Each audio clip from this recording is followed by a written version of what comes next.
Le point sur l'actualité sur For You Media Africa. Mesdames et messieurs, bonsoir et bienvenue. Alors ce soir, nous allons écouter, bien sûr, et confirmer les accusations de déstabilisation et de contrôle des États africains par la France à travers diverses manœuvres. De toutes les façons, des manigances qui ont toujours été dénoncées sur les différents débats panafricains. Nous écouterons ensemble un extrait d'un haut fonctionnaire français, ex-agent de renseignement, qui tout récemment a fait une sortie qui impliquait, qu'il expliquait en tout cas devant un panel où, comment et pourquoi la France a bien sûr échoué en Afrique et comment est-ce qu'elle pourrait retrouver sa place dans son exposé, puisqu'il s'agit de lui, M. Juillet, sans le savoir ou pas, mettait bien sûr en évidence la mise en place par la France des actions, en tout cas la mainmise de la France dans les affaires internes des États africains, ce dont on dénonce déjà depuis plusieurs années à travers diverses manifestations ou encore sorties ou encore à travers les différents débats. Plusieurs points ont été énoncés et abordés. On y reviendra ce soir. Et puis, on accueille, on dira un mot après ce communiqué. On va le lire tout à l'heure, on va l'afficher à l'antenne. Le Tchad qui a donc accepté le transit des soldats français chassés, bien sûr, vous le savez, du Niger. D'après un communiqué, ces soldats seront escortés jusqu'à la frontière du Cameroun par les soldats tchadiens. Et pour le matériel, ce matériel devrait être embarqué à partir du port de Douala, la capitale économique du Cameroun. Doit-on s'en inquiéter? On en parlera, on dira un mot là-dessus, de toutes les façons, avec nos invités. La transition, donc ensuite, on revient pour le débat.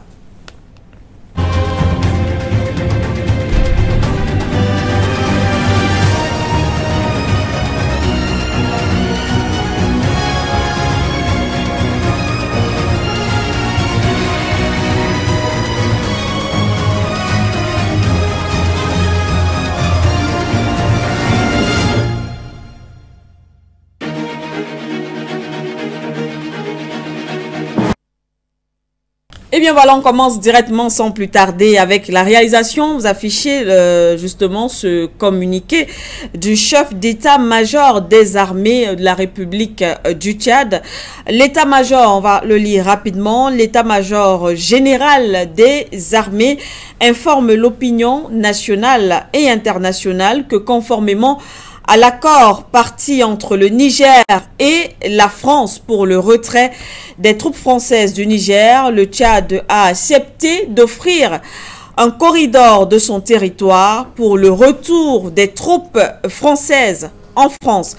À cet effet, les forces tchadiennes assureront l'escorte de ces convois depuis la frontière nigérienne jusqu'à N'Djamena pour l'aéroport international Hassan Djamous et à la frontière camerounaise pour le port de Douala. Alors, un mot là-dessus, je commence avec vous, Abdoulaziz Konaté. On en parlait déjà la dernière fois et beaucoup sont sceptiques. Certains estiment qu'il faudrait peut-être faire attention parce que là, ces militaires vont complètement pénétrer le territoire camerounais avec les accusations de déstabilisation. Est-ce qu'on devrait s'inquiéter ou alors ouvrir quand même l'œil par rapport à ce transit des militaires français? Merci Madame Siquet. C'est oui. L'occasion pour moi d'effectivement de pouvoir bien planter le décor concernant un certain nombre d'inquiétudes qui ressortent au travers de la société civile, comme on l'observe depuis qu'on a reçu cette information qui sous-tendrait à faire entendre que effectivement une évacuation se ferait par le corridor du Cameroun via le port de Douala. De Douala, oui. Il faut simplement dire que les autorisations qui ont été délivrées, avant bien évidemment que cette opération puisse se mettre en place, ont été en amont solidement bien agencé par la partie camerounaise. Oui. Il faut dire que cette option était déjà sur la table du fait justement de ce que le Niger ne voulait pas bien évidemment rendre les choses faciles pour cette France-là qui, rappelons-le, a voulu jouer, n'est-ce pas, au jeu des sanctions au travers de la frontière du Bénin. ça aurait été davantage, beaucoup plus aisé pour eux de pouvoir sortir par là, et ça aurait été un peu, comme on dirait, une part belle qui leur aurait été donnée. Oui. Mais que non, justement, on a voulu que le même corridor par lequel, effectivement, le Tchad, qui n'a pas voulu fermer ses frontières, qu'ils empruntent ce même corridor-là pour passer du côté Cameroun. Déjà, ça demanderait en termes de mobilisation sur le plan humain, sur le plan financier, Oui. d'importants moyens. Et bien évidemment, ceci ne pouvait se faire sans l'accord du Cameroun. Il faut dire que c'est parce que le Cameroun a marqué son accord, et aussi la République du Tchad. Donc, le corridor ou le nécessaire des équipements qui vont venir traverser le Cameroun pour oui. se rendre au port autonome de Douala, Oui. ne sont pas censés être stationnés à la base française, qui est le point d'appui pour la zone régionale de l'Afrique centrale. Au bien Tchad. évidemment, non, la zone régionale, nous avons une base ici, Ok. une base française ici, qui est une base logistique qui permet de pouvoir à l'armée française de se déployer dans l'Afrique centrale. C'est à partir du Cameroun. Mais ce matériel-là ne viendra pas, n'est pas destiné justement à aller du côté de cette base-là. Ils vont être aussi escortés, Ok. justement, jusqu'au port autonome de Douala, où ils ont déjà un bateau qui leur est affrété au port de Douala, Oui. pour pouvoir effectivement embarquer le matériel et rentrer sur la France. Parce qu'il n'est pas question que cette démobilisation des 1500 soldats, matériel compris, puisse pouvoir être stationnés au Tchad ou au Cameroun. C'est des accords qui sont déjà clairs et qui ne souffriront d'aucune ambiguïté.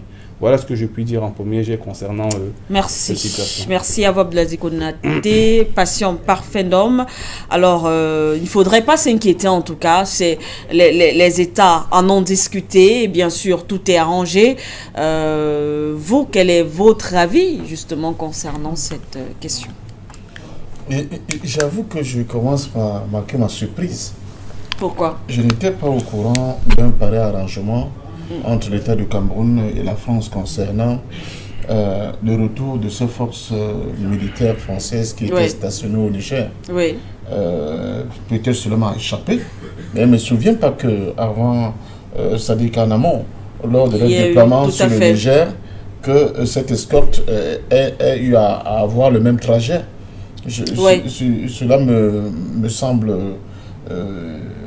un peu sorti je ne sais d'où, premièrement. Deuxièmement, je tiens quand même à souligner que là nous sommes face à une opération extrêmement complexe, dont je ne pense pas que les États qui servent aujourd'hui de voie de transit pour cette troupe-là maîtrisent quoi que ce soit, premièrement.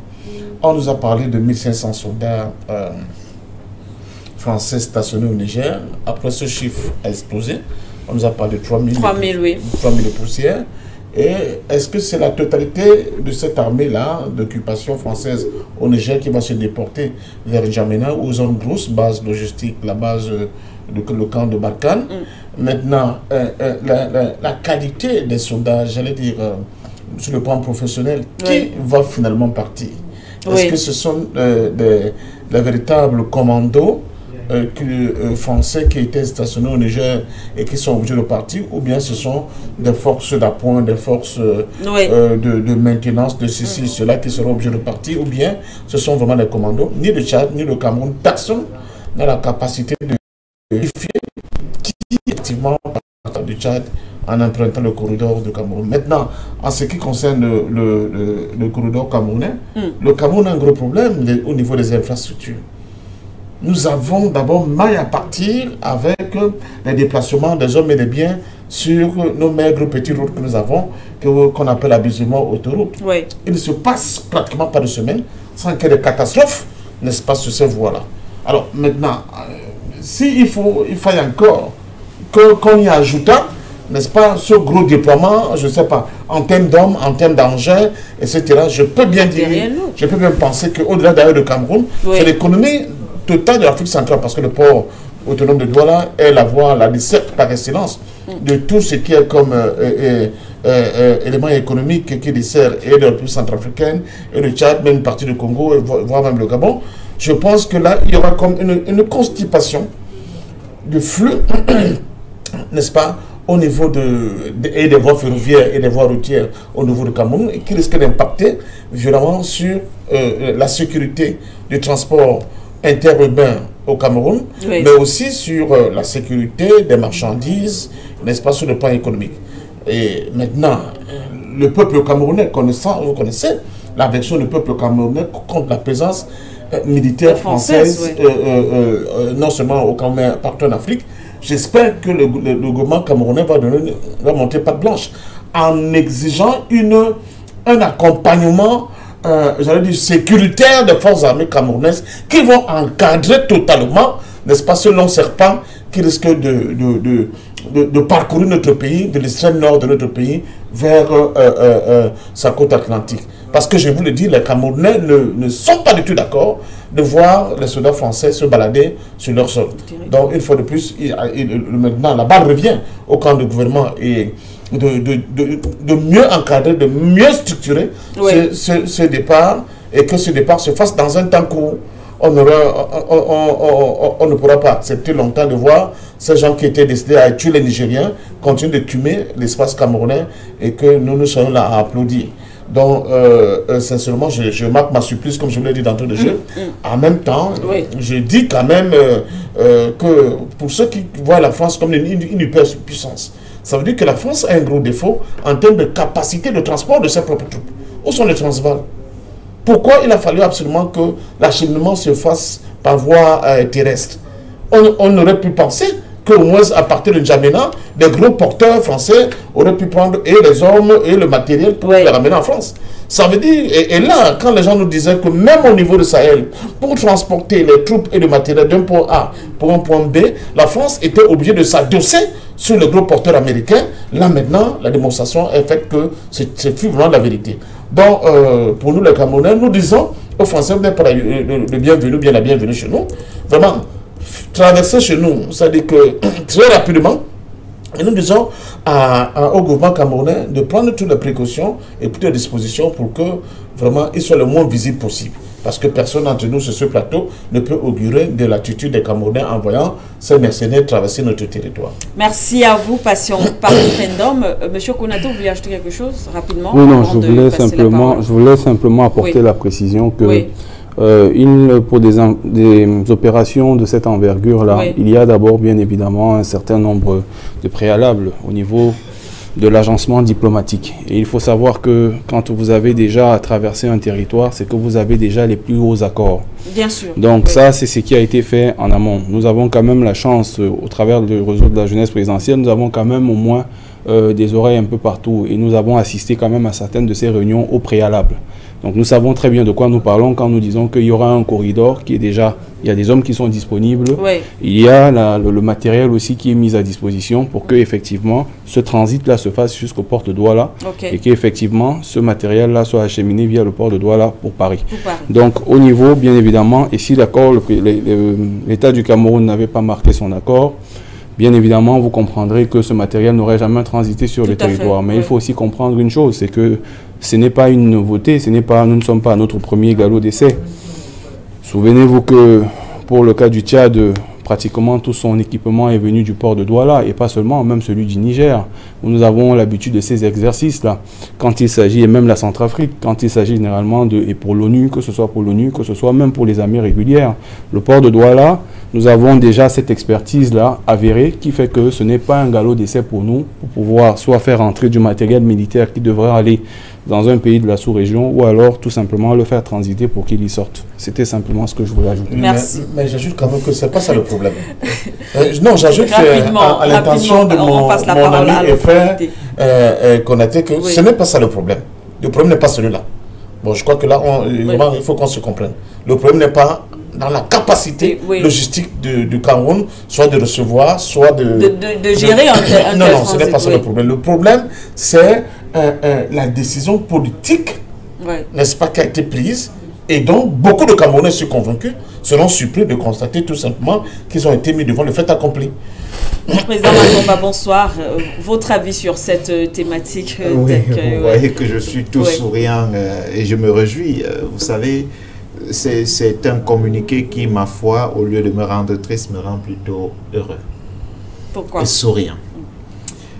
Heureux et souriant parce que ça démontre à suffisance que le travail que nous faisons, que les panafricanistes font à travers le monde est payant. Je vous explique, Madame Sikri. Le Tchad n'aurait pas sorti ce communiqué.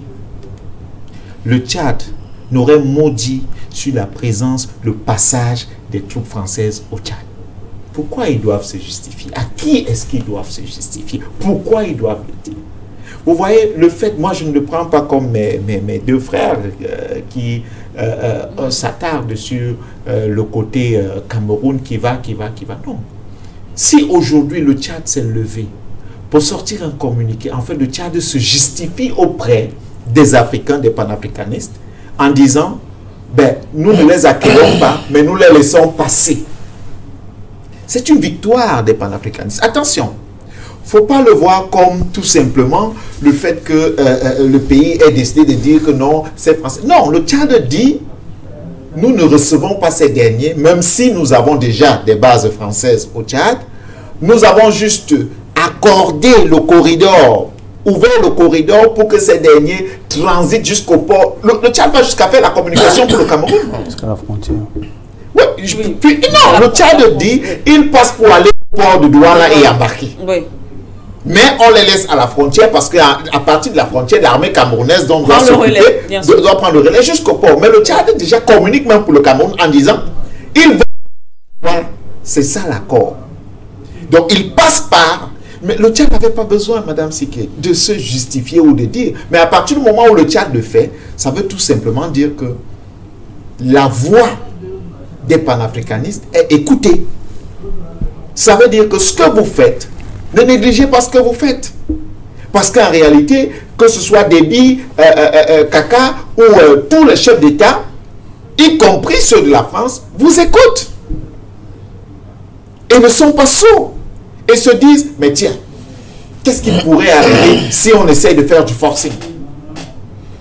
Maintenant, on peut repartir sur les détails du transit au Cameroun, ceci et autres. Évidemment, si le Tchad arrive à se communiquer, ça veut dire qu'il y a une tripartite entre les différents États qui ont décidé, parce que le Cameroun ne pouvait pas, le Tchad ne pouvait pas accepter si le Cameroun n'avait pas donné son accord. Parce que si le Cameroun ne donnait pas son accord, ces éléments, ou alors cette logistique française allait caler au Tchad. Mais c'est parce que le Cameroun dit, vous allez utiliser mon port, que le Tchad dit, dans ce cas, nous allons donc servir de couloir, de corridor. C'est parce qu'il y a eu une tripartite, une entente entre le Tchad, la France et le Cameroun. Mais alors, il n'est pas exclu que les Camerounais se méfient, bien évidemment, de ce passage. Parce que ne perdez pas de vue, Madame Sikri, le président français lui-même a dit, au Tchad, nous avons 1500 hommes. Mais il savait que les chiffres sont autres. Qu'est-ce qui garantit que les hommes qui sont en train de passer, la logistique qui passe par le Tchad sortira complètement? Même si le Tchad dit que bon voilà, nous allons, on peut dire bon, il y a 2-3 engins qui sont gâtés à tel endroit, on veut les remplacer et bien d'autres choses. Qu'est-ce qui garantit que tous ces engins qui passeront par le Cameroun et se retrouveront sur le port et iront en France? Rien du tout. Il faut juste qu'il y ait une vigilance citoyenne, parce qu'en dehors de la vigilance des armées, en dehors de la vigilance gouvernementale, bien c'est que dans les gouvernements, il y a toujours des complices. Il y a toujours des complices qui vont tisser ceci au nom du chef d'État ou qui tissent, ou même qui sont, je veux dire, qui prennent les ordres directement des chefs d'État. Mais des peuples. Donc il faut dire que la vigilance doit être maximisée. Que ces derniers repartent avec leur matériel comme ils sont. Peut-être que c'est le corridor qu'ils ont utilisé pour passer, pour y arriver. Peut-être pas. Mais ça démontre à suffisance que la France n'est pas un pays qui est vraiment prêt à aller en guerre. Parce que s'il faut passer par 3-4 pays pour acheminer le matériel, s'il faut passer par 3-4 pays pour faire entrer le matériel, alors là on devrait se questionner sur ta puissance, ta véritable puissance, ta véritable puissance militaire. Donc c'est pour dire que ici il faut se communiquer. En réalité, moi, au lieu de me rendre un peu triste, me réjouis plutôt. Parce qu'on se rend compte tout de suite que les États ont décidé de parler. Même les militaires parlent.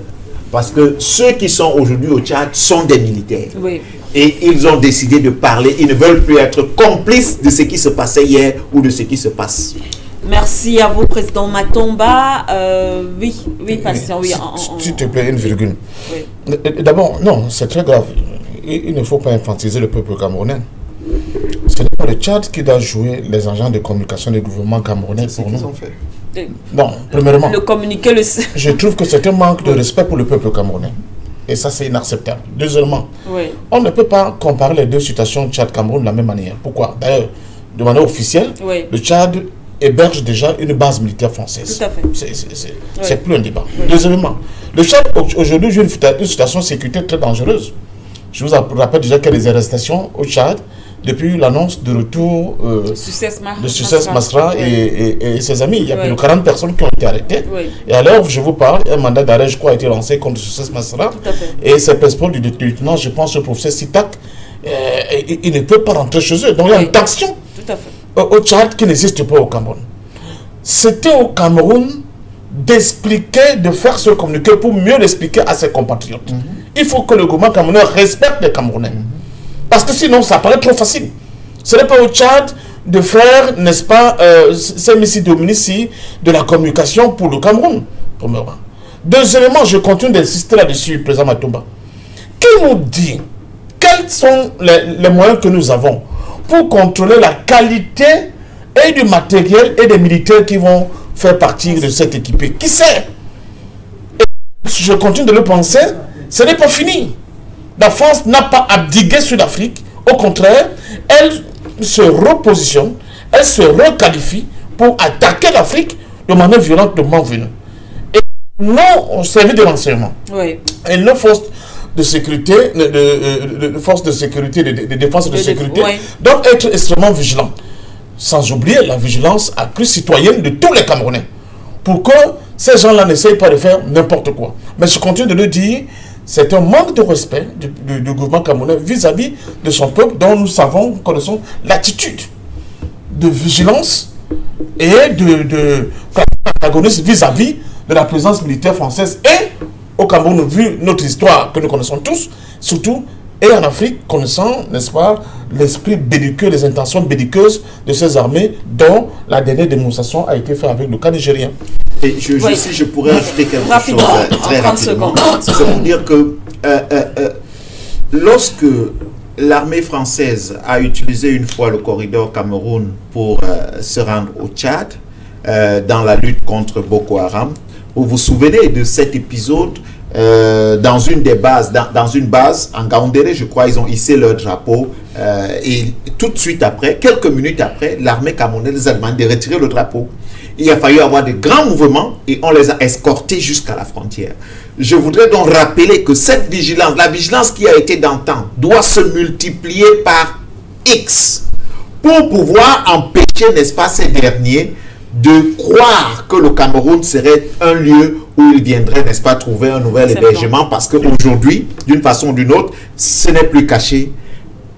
Ils sont pratiquement sans domicile fixe et ils cherchent des terres où, n'est-ce pas, s'installer. Je voudrais donc inviter les uns et les autres, et les citoyens comme les forces armées, à plus de vigilance que le corridor qui a été décidé par les politiques, encore là, parce que là, ça nous renvoie encore aux politiques, qui a été décidé par les politiques, soit tout au moins respecté, même si nous n'oserons pas, n'est-ce pas, accepter que cela se soit fait ainsi. Merci à vous, Président Matomba. On va donc directement aborder la thématique centrale de ce soir. Je vous propose ce petit extrait. Ensuite, on reviendra sur le plateau pour analyser et mieux comprendre tout ce qui sera dit ou a été dit selon, bien sûr, cet ex-agent de renseignement français en ce qui concerne la situation en Afrique.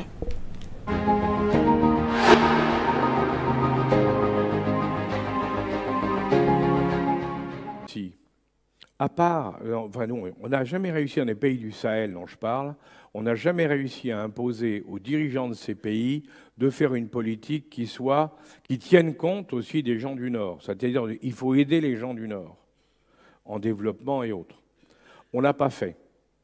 Et c'est en plus de ça, alors ça c'est le premier problème, si vous voulez. Donc il y a une opposition On a souvent confondu le terrorisme dans ces pays-là. On dit des bandes terroristes, c'est pas vrai. Hein. Le Moudjahou, ça n'a jamais été des terroristes islamiques. C'est des contrebandiers qu'on empêche de travailler, hein, en ayant bloqué une passe, qu'on appelle la pince de crabe, hein, une passe entre la Libye et le Niger. Il faut le savoir. Hein. Mais quand les gars ne peuvent plus travailler, ils crèvent la faim, parce que dans ces pays-là, ils sont très pauvres, ils crèvent la faim, ben, qu'est-ce qu'ils font? Ils prennent les armes. Normal. Hein. Donc, première erreur. La deuxième, c'est que nous avons laissé des dirigeants, dont le moins qu'on puisse dire, c'est qu'ils sont corrompus. Mais c'est peut-être une spécialité occidentale de favoriser certains dirigeants corrompus. Parce qu'on le voit dans beaucoup d'endroits. Là, c'est sûr que vous prenez le président du Mali, c'était un corrompu notoire. Il touchait de l'argent même sur les rançons. C'est vous dire. Hein. Au Niger, c'est le seul pays qui avait essayé de travailler avec le Nord. Le président Issoufou, il essayait de travailler avec le Nord. Mais le président Bazoum, qui a été nommé après lui, ça a été une erreur, parce que c'est un arabe du Nord, et les gens du Sud ne l'ont pas supporté, pour les raisons dont je vous dis, d'opposition entre le Nord et le Sud. Donc, c'est ça l'erreur qui a été faite avec Bazoum. Bon, quand vous prenez le Burkina Faso, c'est clair, là, c'est l'opposition Nord-Sud, et le fait que les dirigeants, ben, quand on a remplacé le président qui était avec sa femme qui a fait fortune, eh bien, on l'a remplacé par un autre qui a dit « pourquoi pas moi ?» et qui s'est mis aussi à accumuler, comme on dit maintenant.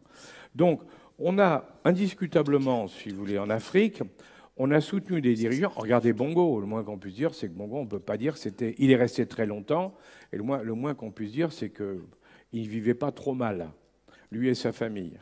Hein. Donc, en définitive, on avait toutes les raisons pour que ça se passe. Et la question qu'on peut se poser aujourd'hui, c'est effectivement pourquoi ou comment, eh bien, on n'a pas vu tout ça, alors qu'on le sait, hein, on le disait, on l'affirmait, autre. Pourquoi on n'a pas vu tout ça? Et parce qu'on n'a pas voulu le voir, eh bien, on en est arrivé là. Et c'est pour ça que je vous dis, le Cameroun, Biya, il est très malade, il a plus de 90 ans, il est très malade, il n'est jamais sur place. Il est évident que le coup d'État est pour bientôt. Et le Tchad, ce sont les Français qui ont imposé, après l'assassinat de Déby, parce que ce n'est pas une histoire de combat, hein, ils se sont battus entre généraux à coups de revolver. Quand Déby a été tué, les Français ont imposé le fils Déby comme patron, comme président, alors que toute la population ne voulait plus de la famille Déby. Donc il ne faut pas s'étonner si dans les mois à venir, les années à venir, Déby va être renversé. Donc si vous voulez, toute l'histoire de l'Afrique, nous avons perdu l'Afrique, oui, maintenant c'est sûr. Hein, la question, ce n'est pas pour des raisons de terrorisme. Le terrorisme, c'est un problème mineur. Alors je ne dis pas que Boko Haram, c'est mineur, ou que le GIA, c'est mineur. Mais par rapport à l'ensemble du problème, c'est un problème mineur. Et ils sont capables de le régler tout seuls, en plus. Si on les laisse faire, on leur donne les moyens, ils sont capables de le régler tout seuls. Le problème de l'Afrique, c'est que pour la France, il va falloir redéfinir une politique africaine. Mais en partant de zéro. Parce qu'on a tout perdu, on est maintenant en race campagne. Et pour terminer là-dessus, puis je vais arrêter là, parce que je ne veux pas dépasser l'heure. Un détail, si vous voulez, mais qui vous montre que la complexité des relations internationales. Le Niger, coup d'État. Coup d'État, parce qu'en réalité, le coup d'État, il est très simple. Hein. Bazoum décide de licencier son général commandant la garde présidentielle. C'est ça l'histoire. Hein. Le gars, il était très bien avec Issoufou, le général, il est très bien, ça marchait très bien. Il ne s'entendait pas avec Bazoum. Bazoum veut le licencier, l'autre dit on ne va pas laisser cet arabe du Nord imposer sa vue, hein, à nous, les gens du Sud. Il prend le pouvoir. C'est ça l'histoire du Niger. Hein. Bon, qu'est-ce qui se passe? Il prend le pouvoir. Il est tout seul avec sa garde présidentielle. L'armée n'a pas bougé. Je vous parle des premières heures après le coup d'État. On a 3000 hommes sur place, 2000 hommes sur place dans la zone du Niger, hein, l'armée française. Question. Si on avait demandé à nos militaires de faire des patrouilles en ville, je ne dis pas violentes, hein, de se promener en ville avec les engins blindés, faire des tours, vous ne croyez pas que ça aurait calmé le jeu? Bien sûr que si. Mais son problème, c'est qu'on n'était pas tout seul. Les Américains, Victoria Nuland, qui est la secrétaire d'État adjointe aux États-Unis, est allée tout de suite au Niger. Et qu'est-ce qu'elle a dit aux gens de la junte? Elle a dit, nous, on a une base à Agadez qui nous permet de surveiller toute la zone avec les écoutes, les avions, les drones et autres. On a une base qui nous a coûté 100 millions de dollars. On a 1500 hommes là-bas. On veut la garder. Alors, vous faites ce que vous voulez, mais vous ne touchez pas à la base américaine. Les types ont dit, bien sûr, ils ont dit, on est d'accord. Donc il y avait un accord de facto des Américains dès le deuxième jour pour que la junte reste en place parce qu'il s'agissait de garder la base américaine. Et nous, si vous avez remarqué, même des jours après, on disait, avec la CEDEAO, on va y aller, vous allez voir ce que vous allez voir. Eh bien, on a vu. Hein? Voilà. Pour vous dire que tout ça, c'est très complexe, mais que si vous ne tenez pas compte de ce qu'il y a le dessous des cartes, et Dieu sait s'il y a des dessous des cartes, j'ai essayé de vous en montrer quelques-uns, hein, eh bien, vous passez à côté de beaucoup de choses. Mais ce dessous des cartes, vous pouvez le trouver, n'importe lequel d'entre vous, il suffit de regarder les publications des uns et des autres et de croiser les informations données par les uns et par les autres. Voilà. Et à ce moment-là, vous aurez une idée un peu plus réaliste que beaucoup de nos commentateurs et autres sur la réalité de ce qui se passe dans le monde aujourd'hui, qui est formidable, parce que ce changement qui est en train de se faire, pour ceux qui le comprennent et qui sont prêts à jouer le jeu, qui comprennent tout ce qu'on peut en tirer, il va y avoir de formidables opportunités. Pour un pays comme la France, pour les entrepreneurs français, il va y avoir de formidables opportunités à condition d'avoir compris ce qui est en train de se passer. Et comme toujours, on le sait bien pour les entrepreneurs, d'avoir eu cette capacité d'anticipation qui est la clé de la réussite. Alors voilà ce que je voulais vous dire et je suis prêt à répondre à toutes vos questions.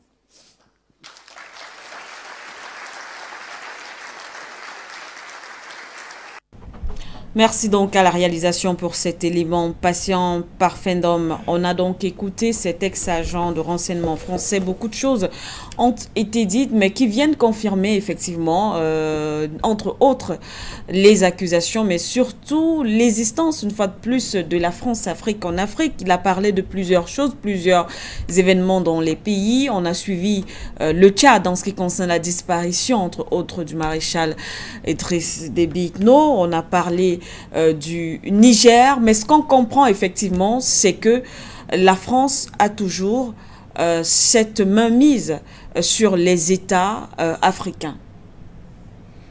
Bon, je serais tenté d'édulcorer légèrement votre propos en disant « avait ». Avait, voilà, si on peut le dire ainsi, tenant compte. Oui. Parce que de plus en plus, quand même, il y a un détachement. Il y a des modifications dans ce rapport de force. Qui sont réels, qui sont de l'ordre des faits et non de nos lubies, et qui tentent à démontrer que, bon, ce n'est plus exactement la même position que la France avait au niveau de nos appareils dirigeants hier comme aujourd'hui. Tout à fait. Donc il y a quand même eu des modifications que j'appelle souvent les déplacements de curseurs. Donc à partir de ce moment-là, quand même, M. Juillet, c'est comme ça que ça s'appelle, bon, ne fait que renforcer une analyse qui est devenue quelque chose de normal, que le téléspectateur écoute sur Forum Média, TV Africa depuis très longtemps. Ça veut dire que nous sommes dans le vrai. Par moment, j'ai l'impression qu'il plagie un peu une partie de notre raisonnement. Mais ce n'est pas totalement ça aussi. Ce qu'il faut dire à M. Juillet, c'est que il y a dans l'analyse dialectique des rapports, des événements, des moments et des lieux, une espèce de négation de la négation qui n'a pas su analyser. Ok, expliquez-nous. L'Afrique, de par les luttes successives qu'elle a eu à mener pour s'approprier sa souveraineté, a subi ce qui était considéré comme des défaites entre guillemets. Mais ce sont ces défaites-là qui ont préparé les dirigeants, les jeunes d'aujourd'hui, ceux qui se battent dans le cadre de l'indépendance de notre continent. C'est ça qui a préparé ces jeunes-là à se réapproprier de quelque chose d'essentiel qu'on appelle la conscience historique. C'est quelque chose de terrible. C'est là où j'appelle, je vous dis, j'aime parler de la victoire des vaincus. Quand on lutte, surtout pour la justice, pour la vérité, pour son droit, même quand on a l'impression d'avoir perdu à un moment donné, on gagne toujours. On gagne toujours pourquoi? On gagne parce que votre sens devient comme une espèce de sémence de patriotisme. Le sang des patriotes est une sémence de patriotisme, comme disait Ernest Wandier. Oui. Vous finissez toujours par s'aimer quelque chose. Oui. Et cette graine que vous s'aimez, au fil des rapports, au fil des rencontres, au fil des contradictions avec l'autre qui est votre oppresseur, une génération va finir par émerger et comprendre que le pas qualitatif doit être fait. Et ce pas qualitatif est fait souvent quand la masse critique enfin atteint la pause critique qu'il faut pour que ce dépassement soit possible. Donc la France se court complètement en pensant que un retour à la situation ante est encore possible. Oui. C'est fini. Parce que lorsqu'on écoute, ils proposent quand même. Non, c'est terminé. Que la France ait encore cette c'est terminé. Oui. C'est terminé. Oui. On ne pourra plus revenir dans les mêmes schémas de collaboration, d'accord, de gestion de manière complètement déglinguée, j'allais dire déséquilibrée, de nos rapports avec la France. C'est la France aujourd'hui qui sera comment dire ça, des voitures, la locomotive maintenant, ça va être l'Afrique, avec sa propre volonté. Donc il faut que je le comprenne. Et que la France oublie complètement cette sorte de ce rêve fou qui nous donne l'impression qu'ils peuvent revenir aux affaires et en donnant le là de comment ces affaires devront... Non, c'est fini ça. Donc, ça c'est deux. Oui. Deuxièmement, tout ce qui s'est passé, l'assassinat de Déby, et bon, l'éternisation de Bongo au pouvoir, etc., c'est ça la France-Afrique. C'est ça la France-Afrique. Et c'est cette France-Afrique-là qui fait partie de l'ancien monde qui est en train de mourir. Qui fait partie de l'ancien monde qui est en train de mourir. Et le nouveau monde, il est là. Il nous ouvre les bras. Et effectivement, vous me direz, pour parachever Gramsci, c'est dans ce classe obscur que c'est juste des monstres comme M. Macron qui peut venir, n'est-ce pas, alors qu'il a forcé l'invitation à Yaoundé et qui est des Africains d'hypocrites. Quand vous regardez, on a traité le premier sujet, mais je crois que c'est la complicité aussi de la dialectique. Mais qui le crut? Tous les pays européens, par exemple, sanctionnent la Russie dans le domaine du sport. Même le comité olympique vient encore de dire que le comité olympique russe n'a pas le droit de siéger à son sein. Mais l'équipe nationale de Cameroun a quand même brisé un glaciste de football. Et elle a joué un match amical avec la Russie. Tout à fait. Mais ça paraît anodin. Pour ceux qui parlent de la diplomatie du sport, ça paraît anodin. Pour les diplomates comme de profession comme vous, madame. Mais ça vaut son pesant d'or. Cela signifie que les pays africains de plus en plus prennent des aises pour définir eux-mêmes leurs propres priorités en fonction des enjeux du moment. Prendre ce risque pour aller jouer ce match, qui semble pour ceux qui regardent des choses de manière détachée, non, c'est un match amical, non. Non. Et ça vient dans une petite liste de choses qui ressemblent à des espèces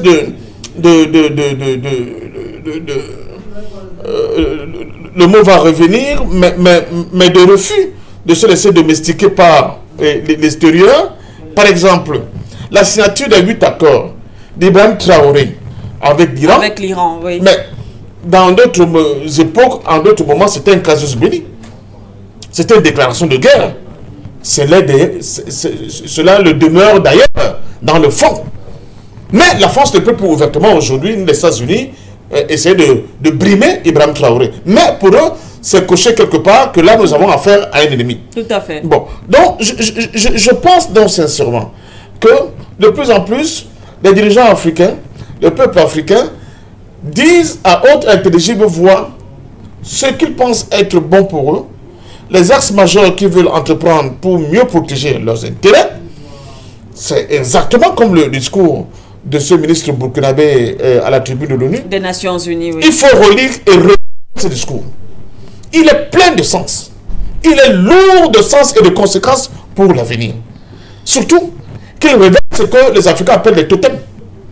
Et il met ces totems en face, n'est-ce pas, de la conscience de la prétendue communauté internationale autoproclamée. C'est ça le schisme. C'est ça la rupture. Et cette rupture-là, nous devons la densifier, n'est-ce pas, en formant des espaces de commando dans tous les domaines de la vie sociale, politique, économique, culturelle, militaire. Parce que c'est seulement comme ça qu'on va gagner. Donc, moi, quand je le dis, je sors par là, je me dis, nous sommes en train de réaliser les rêves de nos pères. Et M. Juillet doit le comprendre. Pour nous, aujourd'hui, De Gaulle n'est plus un modèle. Tout à fait. Pour nous, aujourd'hui, Focard n'est plus un modèle. Ouais. Nous avons besoin de véritables modèles, mais qui soient des modèles qui sortent du ventre de notre mère Afrique. Et Dieu seul sait qu'il y en a beaucoup. Qu'il y en a, bien sûr. Abdelaziz Konaté, vous également, on a suivi M. Juillet. Il a d'ailleurs, pour lui, il a d'ailleurs parlé d'un possible coup d'État également. D'ailleurs, cela a semblé une évidence. Un coup d'État du côté du Cameroun également qui pourrait y avoir. Alors, votre avis sur cette différentes révélations ou alors ces analyses vues justement d'un Français en ce qui concerne la situation en Afrique? Il faut dire qu'on a observé depuis le départ, depuis les mouvements qui se sont passés du côté du Gabon. Oui. On a une série d'analystes comme ça qui plus ou moins prédisent une prochaine tornade du côté soit du Congo ou du Cameroun ou du Tchad. Également, oui.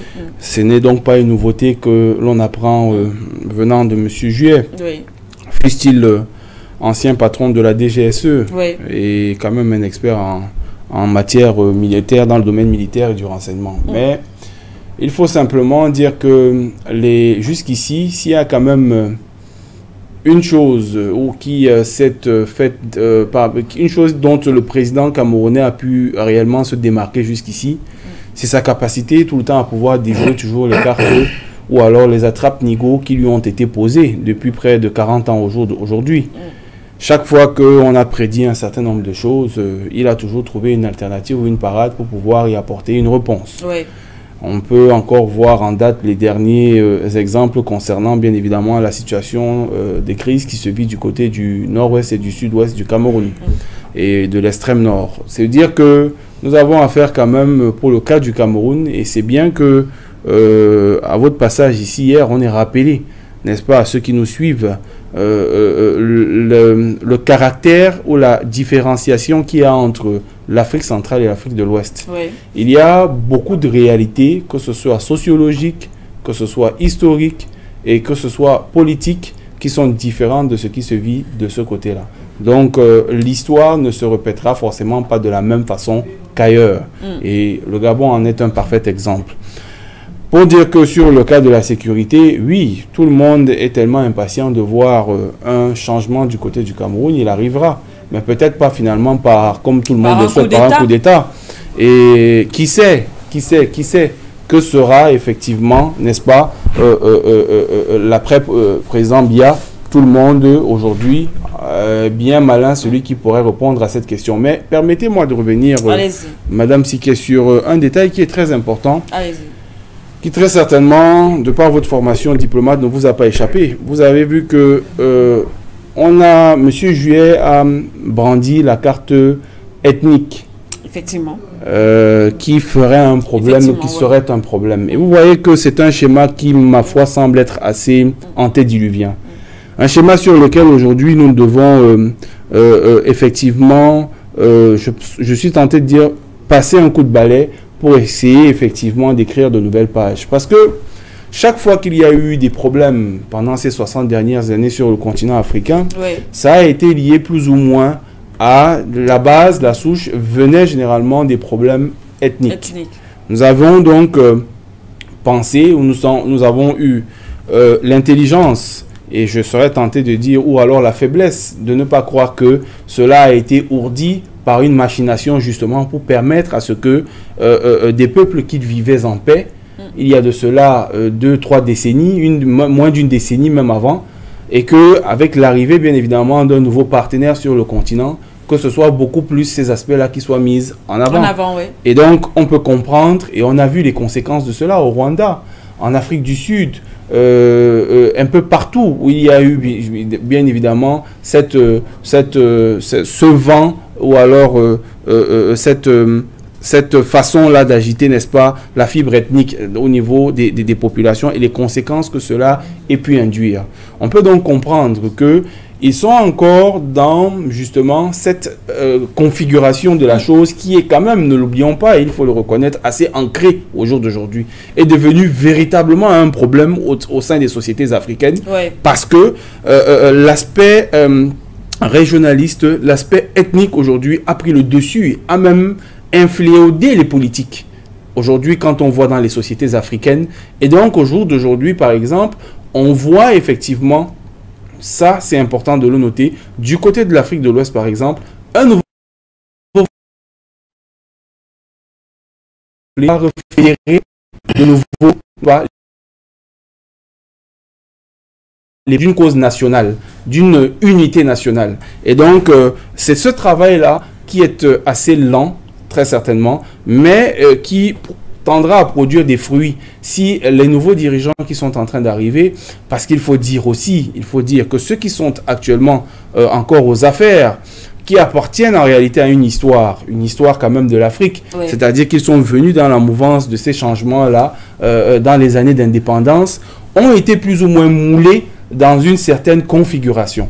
Et donc, au jour d'aujourd'hui, peuvent avoir effectivement des difficultés à pouvoir se dissocier, n'est-ce pas, de cette fédération-là, de cette vision unitaire réelle qu'au jour d'aujourd'hui, notre génération, vous et moi, à laquelle nous appartenons, de penser en réalité collectif, de penser en réalité en tant que ressortissant d'un pays, d'une tribu, d'une aire géographique, et non plus simplement d'une petite région ou d'un petit groupe ethnique. Ça, c'est par exemple, au jour d'aujourd'hui, des réalités qui vont s'imposer, par exemple, à la nouvelle génération, aux nouveaux qui vont arriver aux affaires de leur pays. Et ce serait intéressant de voir, justement, parce que, comme l'a dit M. Parfendom, cette fierté que nous tendons à vouloir exprimer, cette respectabilité que nous recherchons sur la scène internationale, ne va s'acquérir que par, en fait, l'éveil interne de ce que nous-mêmes, n'est-ce pas, nous allons pouvoir effectivement prendre en termes de conscience sur déjà les éléments que nous avons à notre disposition pour pouvoir effectivement reconstruire cette Afrique-là.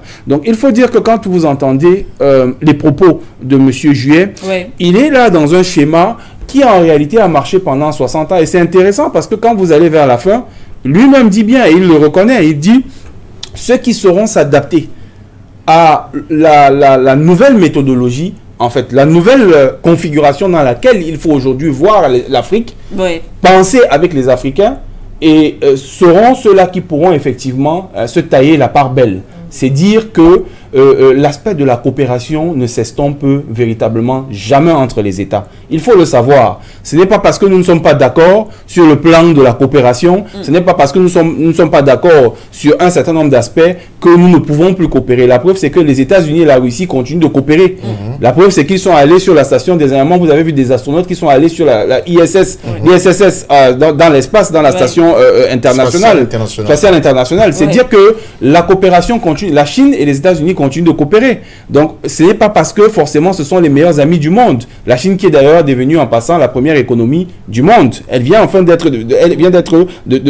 décrocher le Graal. Mais il faut comprendre simplement qu'au jour d'aujourd'hui, pour l'Afrique, et c'est en cela qu'il faut voir la sortie de M. Juet, c'est de dire aux Français que, effectivement, il faut repenser le modèle de la conception de la collaboration avec les Africains. Il ne faut plus aller sur une base, une configuration totalement, mais véritablement antédiluvienne, dépassée, mais il faut aujourd'hui renouveler, n'est-ce pas, l'image, le conceptuel qu'on se fait effectivement de la collaboration avec le continent africain pour pouvoir bénéficier de tous les avantages, en réalité, n'est-ce pas, que cela pourrait offrir, tant sur le plan technologique, sur le plan économique, parce qu'en réalité, il y a quand même ce savoir-faire là. Mais il faudrait effectivement qu'il puisse s'arrimer à la nouvelle vision que impulsent les Africains. Merci à vous, Monsieur Konaté, président Matomba. Les États peuvent continuer, bien sûr, à collaborer. Monsieur Juet le dit, en tout cas, il donne sa vision de la chose en ce qui concerne la suite de la collaboration entre la France et bien sûr les États africains. Mais on comprend également que il assume le rôle qu'a joué la France dans l'implémentation de certains, ou la création de certains gouvernements en Afrique, lorsqu'il dit on a soutenu des élus corrompus, on a maintenu tel et tel autre dirigeant. Il dit également, il parle aussi du terrorisme. Vous en parliez souvent la dernière fois également sur ces plateaux. Le terrorisme, finalement, il le dit, n'est pas le véritable problème. Le problème est bien sûr ailleurs, ce qui confirme justement, comme vous le dites souvent, on occupe les Africains à autre chose, précisément à la sécurité, ce qui les empêche de développer leur pays. Madame Siké, je vais commencer encore une fois de plus par féliciter, n'est-ce pas, tous les panafricanistes de part et d'autre dans le monde. Vous savez, le développement d'une nation, d'un pays, d'un continent est stratégique. Et si vous n'avez pas compris que derrière chaque construction, chaque développement, il y a la stratégie, alors vous irez droit au mur. Et dans la construction, particulièrement de l'Afrique, pour l'Afrique, il y a une grande phase qu'il faut éviter, n'est-ce pas, d'oublier, qu'il faut éviter de ne pas tenir en compte. Je parle particulièrement des pays francophones.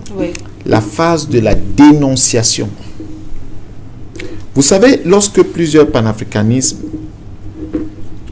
parlent de la complicité de la France, interpellent la France, en ce qui concerne les pays francophones et même certains pays anglo-saxons, les gens disent, ah, ils crient, ils racontent des histoires, ils disent des choses, mais ces choses-là ne se passent que dans leur tête. Mais cette phase de dénonciation est une phase hyper importante dans le combat et dans la construction. Parce que s'il n'y a pas de dénonciation, il n'y aura pas de prise de conscience réelle. Madame Siké, attention, écoutez très bien. S'il n'y a pas de dénonciation, la prise de conscience réelle ne sera pas effective. Lorsque vous entendez Alain Juet parler, je le dis encore, ce n'est pas un citoyen lambda.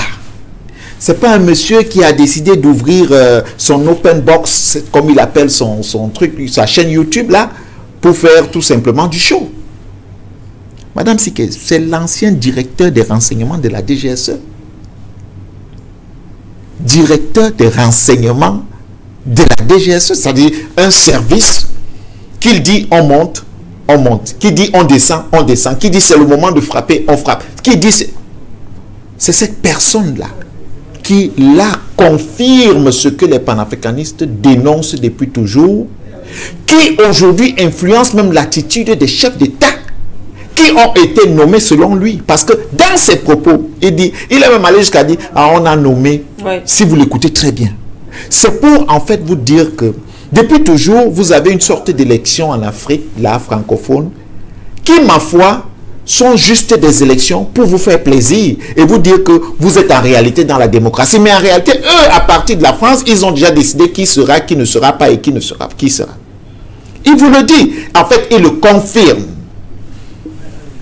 Lorsqu'il vous parle de la mort de Déby, il ne parle pas comme quelqu'un qui était dans une supputation. En fait, il vous donne une information. Lorsqu'il vous parle du départ de Bazoum, il n'est pas en train de spéculer. Il vous donne une information, il vous dit, voilà, en fait, ce qui s'est passé, mais nous, les Français, on n'a pas pu anticiper, on n'a pas. Lorsqu'il parle du coup d'État au Cameroun, il ne faut pas négliger ça, M. Konaté. Je suis désolé. Ça veut dire qu'il y a des choses qui sont en préparation depuis toujours. Ce n'est pas un commentateur d'une émission X qui était sur un plateau pour dire des choses. Non. Je répète, c'est l'ancien patron du renseignement de la DGSE. Comme pour dire qu'il ne faudrait pas prendre ce qu'il dit comme étant juste une déclaration pour faire le show. Mais alors, il vous dit comment ils ont entretenu des systèmes dans la corruption. Mais quand on parle de Malaki, madame, c'est qu'on fait des plateaux chez vous, un peu partout. Et l'origine même des blancs bien Malaki, n'est-ce pas, mais sur la place publique, ce sont les Ce sont eux qui ont entretenu. Là, ils vous parlent des rétrocommissions que le président Bongo aurait eu. Les rétrocommissions étaient payées où? En France. Par quoi? Par des biens. Par ceci, on a acheté une villa, on lui dit, bon, voilà, par rapport à tel marché, par rapport à cette signature de contrat, voilà ce que nous on donne en rétrocommission. Ils le savent. Des présidents qui prennent l'argent. Ce n'est pas caché. Également. Et il va jusqu'à dire que même dans l'argent des rançons, les présidents prennent leur commission. Mais alors, l'affirmation qui m'a le plus fait plaisir dans ces dires, c'est qu'il n'y a pas de terrorisme en Afrique. Il a dit qu'il n'y a pas de terrorisme en Afrique parce que, Madame Sike, quand vous parlez, quand on veut regarder tous ceux qui prennent les armes, est-ce que vous avez déjà entendu ou compris leur indication réelle? On ne dit pas que, en fait, quand je parle de terrorisme, je parle là du terrorisme islamique comme ce qui nous est présenté depuis. Ce qu'il dit là, c'est qu'en réalité, ils ont utilisé quelques hommes pour faire certaines choses et après, ces hommes n'ont plus de moyens pour survivre et les hommes ont pris porter les armes pour se battre, n'est-ce pas, contre les dirigeants en poste. Que eux ont nommé. Il vous présente là le tableau de la déstabilisation de l'Afrique francophone qui est décidé de cabinet stratégique. Donc rien n'est fait au hasard chez eux. Et nous sommes là, nous faisons du... Je ne sais pas trop. Nous faisons ce que j'appelle souvent la gestion des affaires quotidiennes. Parce qu'en réalité, dans nos différents États, je suis désolé de le dire, il y a de développement,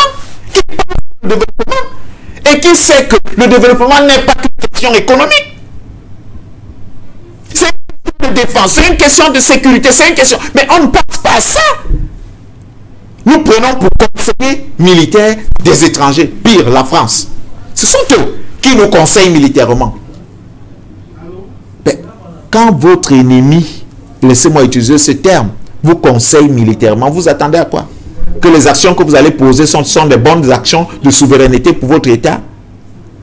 Regardez les sociétés dans tous nos pays africains, avec ce qu'ils ont appelé la privatisation.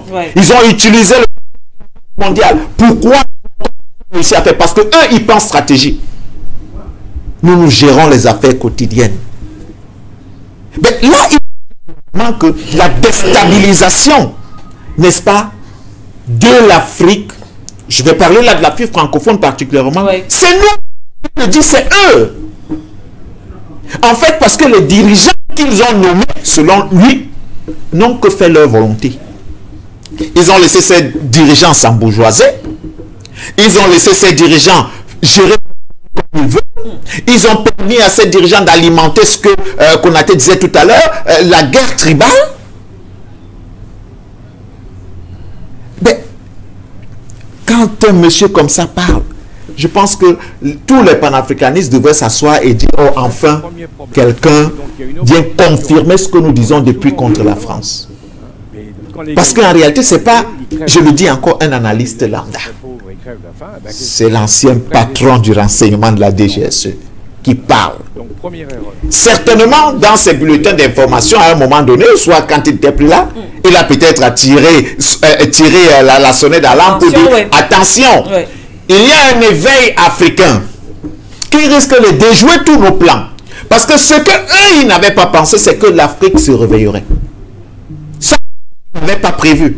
Parce que s'ils avaient prévu cela, laissez-moi vous dire, on serait déjà en train de subir le même sort que les Lumumba ont subi, les Sankara ont subi, les Umnyobe ont subi, et d'autres. Ça, heureusement pour eux, il y a 10 millions et des milliards de Lumumba. Il y a les milliards de Umnyobe. Il y a les milliards, n'est-ce pas, de Thomas Sankara. Et il est impossible donc d'agir comme ils ont agi dans le passé. Plus grave, ils beaucoup d'utiliser les dirigeants. C'est pour ça les dirigeants qu'ils ne contrôlent. Parce qu'en réalité, vous allez aller demander à Simi Goïta où se trouvent ses maisons en France. Il vous dira qu'elles se trouvent où, par exemple. Ou alors à un Kaboré au Burkina Faso, Traoré, autant pour moi. il vous dira que ces maisons ou alors les rétrocommissions qu'il a reçues se trouvent où, seraient logées où. Vous n'avez. C'est pour cette raison, Madame Siké, que vous allez voir, chaque fois que vous voyez, je vous le dis encore, ces gens, allez à gauche, ne réfléchissez pas, allez d'abord à droite, avant de comprendre pourquoi vous partez à droite. Là, il a fait étalage de la complicité, de la destruction de l'Afrique par la France. Il n'y a pas d'autre chemin. Aux Africains maintenant de comprendre que oui, grâce à la dénonciation, on a conscience. Aujourd'hui, que vous soyez du nord au sud, de l'est à l'ouest de l'Afrique, les Africains ont un autre regard de la vie sur la terre. Parce qu'en réalité, il y a eu cette phase de dénonciation qui a permis donc à l'éveil. À côté, Madame Siké, il faut donc accompagner cela de la véritable construction de l'Afrique.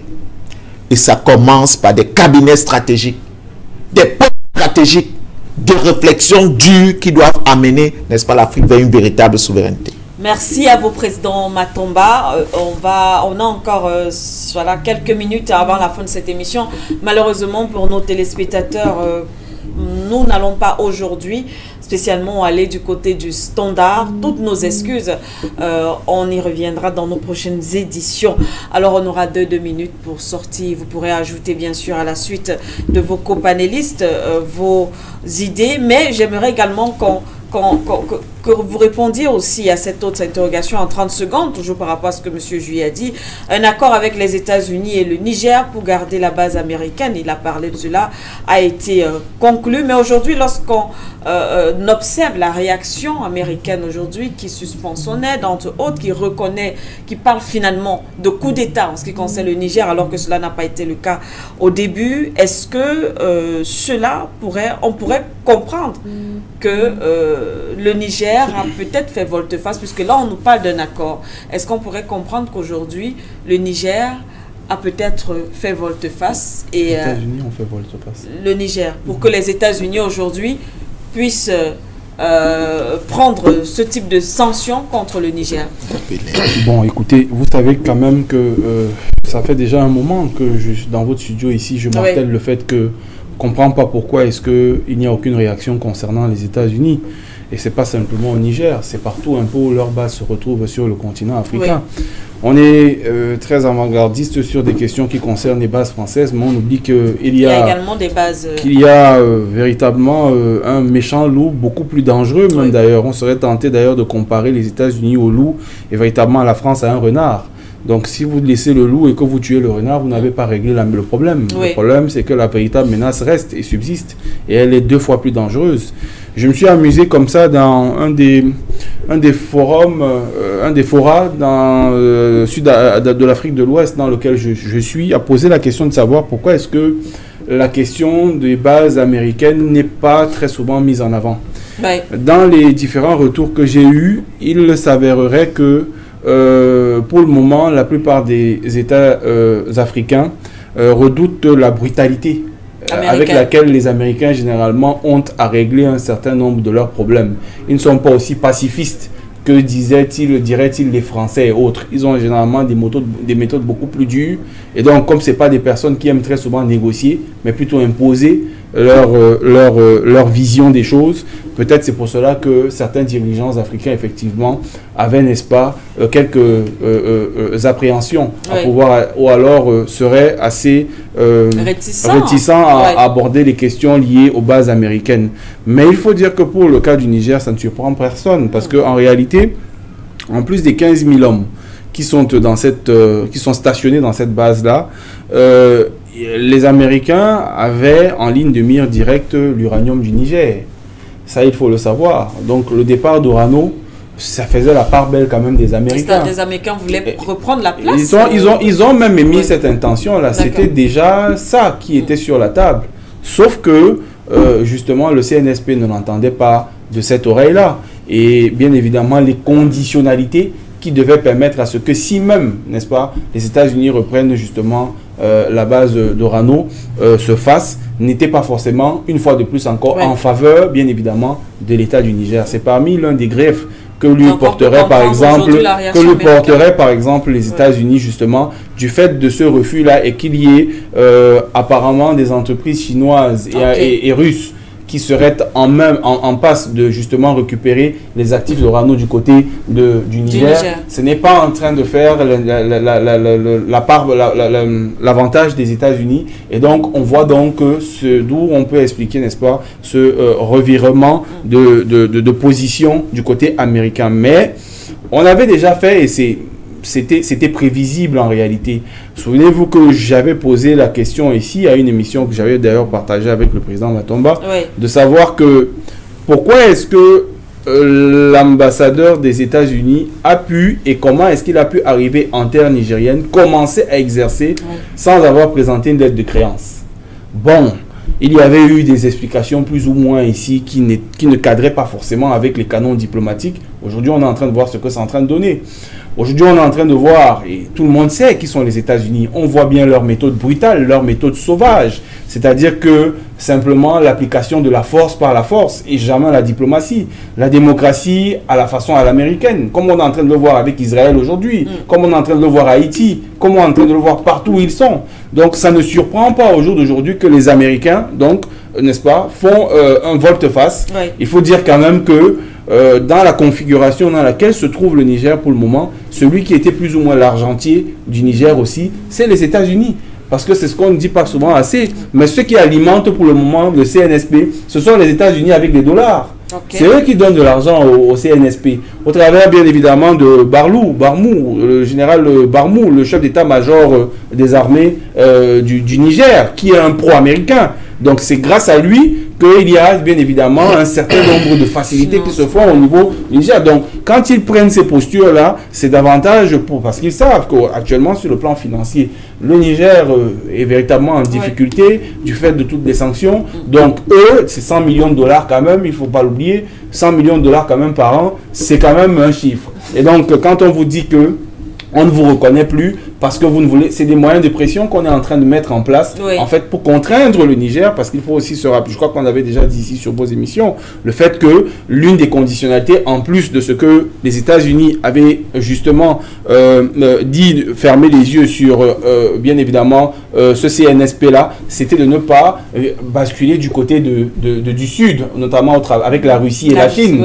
C'était l'une des conditionnalités. Et vous voyez que dans le subterfuge, il y a eu donc cet accord des États du Sahel où indirectement, effectivement, le Niger a su, n'est-ce pas, s'arroger une protection des États alliés avec lesquels il fonctionne. Donc, il y a tous ces mécanismes-là qui ont conduit au jour d'aujourd'hui, n'est-ce pas, à cette posture qu'on peut observer des États-Unis. Et on attend donc voir, et je sortirai par là, on attend donc voir, et c'est très intéressant de savoir quelles seront effectivement les autres actions que vont poser actuellement le Niger, puisqu'on demande depuis déjà 2 mois, 3 mois que ça dure, que toutes les bases qui sont sur le sol nigérien quittent le sol nigérien, et comme d'ailleurs les autres bases qui sont sur le sol africain, on n'a pas besoin, et vous avez entendu dans le discours de M. Juet qu'il a dit, il l'a rappelé lui-même dans ses aveux, que les Africains peuvent très bien endiguer les menaces du terrorisme une fois qu'on leur donne effectivement les équipements dont ils ont besoin. Ça rejoint toutes les positions et les analyses que nous avons déjà portées concernant ces sujets-là, simplement pour dire que ces bases n'ont plus lieu d'être en réalité sur le sol africain, si ce n'est simplement d'outiller les armées africaines du matériel dont ils ont besoin pour pouvoir eux-mêmes s'occuper de leur sécurité. Merci à vous, Monsieur Konaté, patient parfait en 2 minutes. Également, peut-être s'intéresser aussi à la présence américaine en Afrique. D'ailleurs, Monsieur Konaté l'a dit, on n'a pas souvent l'habitude aussi de dénoncer cette présence américaine en Afrique. Non, je pense sincèrement qu'il y a beaucoup de choses qui sont en train de changer. Il y a beaucoup de choses qui sont en train de changer. Peut-être pas à la vitesse qu'on aurait souhaité, et c'est regrettable, parce que nous pensons qu'il faut vraiment accélérer le mouvement. Les États-Unis sont le pays qui ont le plus de bases militaires en espèces, comment dire ça, en OPEX, c'est-à-dire hors de leur territoire dans le monde. Ils sont pratiquement partout. Ils viennent même titiller, comme on l'a vu avec le cas de l'Ukraine, leurs rivaux, avec qui, s'ils se rendent dans un combat, ça risque d'être titanesque, mais ils n'hésitent pas à venir leur porter noise à leur porte. Et là c'est extrêmement grave. Mais je crois que c'est comment je retiens dans ce qui se passe au Niger. Oui. Dans un premier temps, on a vu les États-Unis qui étaient à Miami. Madame nous l'avait arrivé. Elle dit, bon, de toute façon, vous pouvez chasser les Français. Nous, on est là. Comme il a dit, on a notre base logistique de drone à Agadez. Ne touchez pas à ça. Pourquoi? Parce que cette base n'est pas seulement destinée à suivre le Niger. Ça suivait toute la base sahélo-sahélienne. C'est une base stratégique. Et hautement stratégique. Bon, n'oubliez pas, on ne le dit jamais assez. Les Russes, ils appellent Wagner, sont présents au Soudan. Tout à fait. Ils sont présents au Mali. Ils sont... Et on voit les dotations en termes de matériel militaire que le Burkina Faso est en train de recevoir et de la Chine et de la Russie. Alors, si par hasard, par extraordinaire, on dit on sacrifie la France, mais attention, ne bougez pas trop. Ne vous déplacez pas trop de côté russe. Parce que si vous déplacez trop de côté russe, ça va risquer de mettre en danger la vigie que nous avions implantée au cœur du Sahel, qu'est notre base logistique. Bon. Et là, on dit, les ennemis de nos amis sont nos ennemis. Je vous assure, les signatures de Ibrahim Traoré, des accords avec l'Iran, avec la Corée du Nord, sans oublier leurs amitiés de plus en plus prononcées avec la Russie, met à mal cette philosophie politico-militaire des États-Unis. Les États-Unis sont obligés de frapper le poing sur la table parce qu'ils ont l'impression qu'en réalité, il y a un basculement du centre d'intérêt en termes d'opportunités et de possibles accords de ces pays avec la signature de l'accord d'Iptako-Gourouma, qui s'est d'abord appesanti sur le volet militaire, dont ces gens-là auront pour principal allié sur le plan militaire la Russie. Donc pas les États-Unis. Si c'est dans la Russie, ça veut dire que cette base militaire est en danger. Et j'insiste, cette base militaire n'est pas seulement pour vocation de surveiller le Niger, mais toute la bande sahélo-sahélienne. Et maintenant, quand on regarde sur le plan international, ne détachez jamais les positions, les attitudes, les comportements de ces puissances internationales sur le sol africain, les choix qu'ils opèrent, en occultant la situation internationale actuelle. Ça vaut son pesant d'or. Et sur le plan international, actuellement, qu'est-ce que nous constatons? Les États-Unis sont de plus en plus en difficulté. Et on comprend bien qu'ils valident, par exemple, la manière sauvage, brutale, barbare d'Israël dans la bande de Gaza et donc contre les Palestiniens, il faut le dire, parce qu'en réalité, eux-mêmes, ils ont un déficit de leadership, les États-Unis aujourd'hui. Monsieur, comment il s'appelle, Joe Biden, a montré au monde, et même aux Américains, qu'ils ont un problème.